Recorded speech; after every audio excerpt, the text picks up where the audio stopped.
Hey guys, here in Michigan, we got tons of snow, like 8 to 10 inches. It was like the Arctic conditions everywhere across the US. That's all melted. Last night we got like an inch and a half of rain, and you can just see it's just flooded out here. I mean, even back behind the pond, that's like the lowest area of the property here. So it just flows into the pond, and then it goes out this spillway I did like a year ago from that previous video.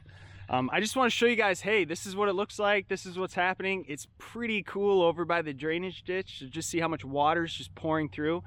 So we're just going to walk it and check it out. Let's go. Since moving here, my biggest thing's been, what can I do to build up the ground to like choose where I want the water to end up going instead of just being like a swampy mess all in the spring. So did this berm here with all this clay.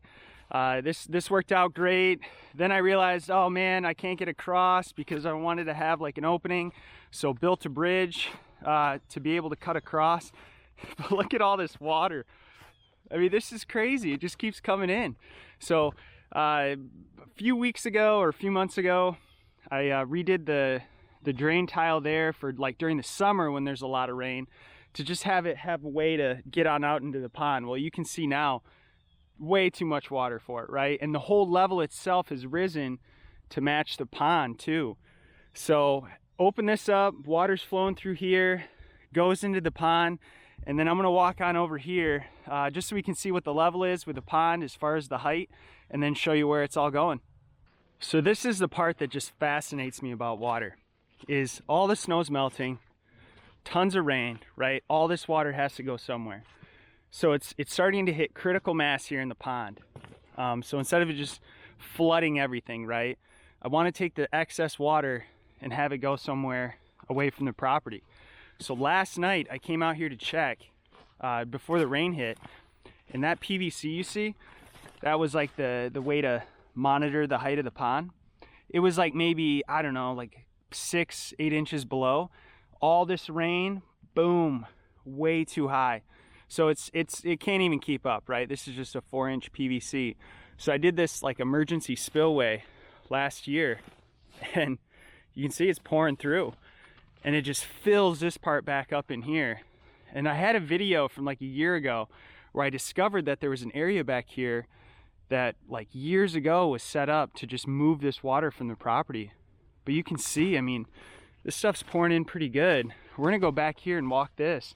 Like, even look right here, like there's so much water, it's even kind of blowing this part out right here. I built this area up here, you see, because if not, like I wouldn't even be able to walk on this. That's like 4 feet deep in there.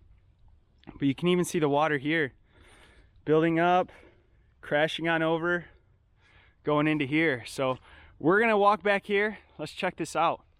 Definitely don't think I can walk in here yet. I think this is like 1.5 feet deep. Just not enough for the muck boots without water getting in by my jeans. But I'll kind of walk along the edge here. It starts to get a little bit more shallow over here, but it doesn't look like there's a whole lot of water moving until you actually get up close.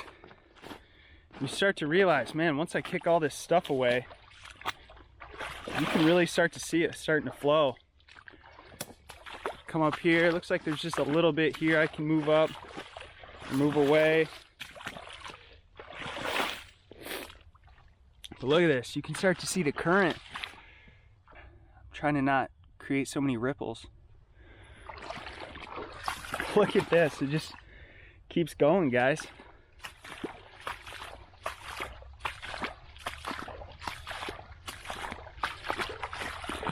So if this looks real familiar, if you've watched a video I did when I came through and unclogged all this, this was all backed up before. And so since then, I've tried to keep this clear for times like this where once the water starts coming in, it has an easy way to get out. But this whole area yesterday was dry still, so it just goes to show you just how much water we got last night, or through the night.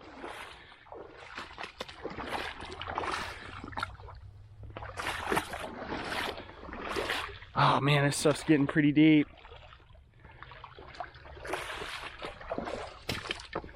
But it's collecting right over here. This is like another low spot on the property.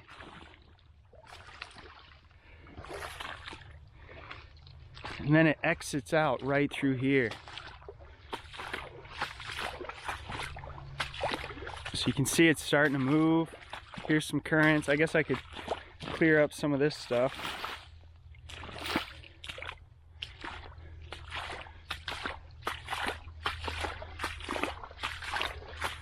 Man, this is so much water, guys.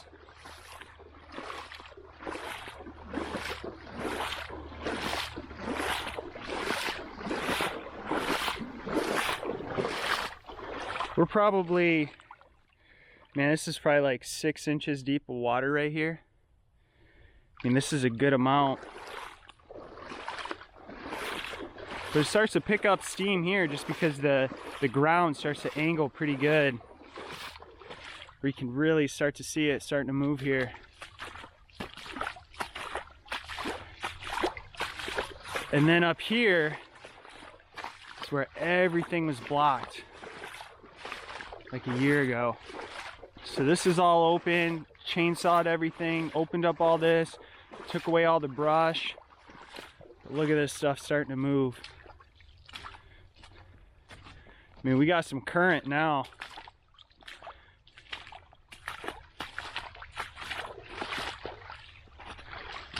Look at that.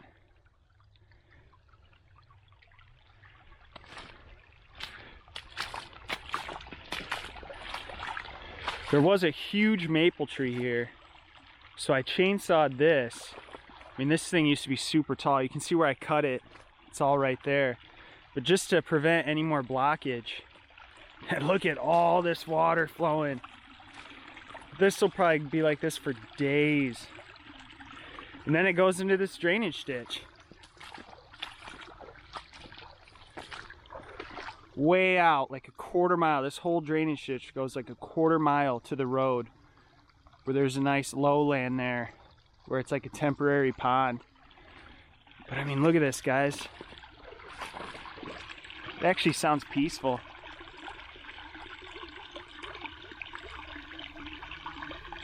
Just crazy the amount of water. I'll let you guys know how it goes, but so far so good. Like, everything's working as intended to get the water out of here. But with it only being like end of January, we still got all of February, March, and then, you know, all the spring showers kick in. So this is looking good, but guys, just crazy the amount of water this winter. I mean, between the snow, rain, it's gonna be wild. All right, thanks for watching. I'll catch you later. See ya.